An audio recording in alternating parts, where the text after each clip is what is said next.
ING લગાડતી વખતે ઘણા બધા વિદ્યાર્થીઓ ભૂલ કરે છે, પણ એનો એક નિયમ શીખી લ્યો ને તો આજ પછી ભૂલ ન થાય કે જ્યારે કોઈ પણ ક્રિયાપદની પાછળ એક ઈ આવેલો હોય, કેટલો? એક જ હો, એક જ ઈ, અને એમાં આઈએનજી લગાડવાનું હોય ત્યારે છેલ્લો એક ઈ છે ને નીકળી જાય ને પછી આઈએનજી લાગે. જો અહીંયા લખેલો છે WRITE, આ સ્પેલિંગ લખતા હોય ત્યારે આમાં ભૂલ ન થાય એના માટેનો નિયમ છે.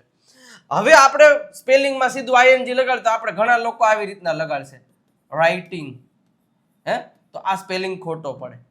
સાહેબ શું કીધું કે જ્યારે કોઈ પણ ક્રિયાપદ આપ્યું, ક્રિયાપદની છેલ્લો અક્ષર એક ઈ આપેલો હોય અને એમાં તમારે આઈએનજી લગાડવું છે એક જ ઈ, તો ત્યારે આ એક ઈ દૂર થઈ જાય અને પછી છે ને એમાં આઈએનજી લાગે, રાઇટિંગ, એટલે ઈ દૂર થઈ જાય ને પછી આઈએનજી લાગે, ટી પછી સીધું આઈએનજી. સેમ અહીંયા જુઓ મેક, તો આ ઈ દૂર થઈ જાય ને પછી આઈએનજી લાગે. કમ, સેમ અહીંયા ઈ નીકળી જાય ને પછી આઈએનજી લાગે. સાહેબ જ્યારે બે ઈ આપ્યા હોય SEE, તો આ ડબલ ઈ છે છેલ્લે, તો આમાં એક પણ ઈ દૂર ન થાય, તો આમાં તો સીધું આઈએનજી જ લાગે.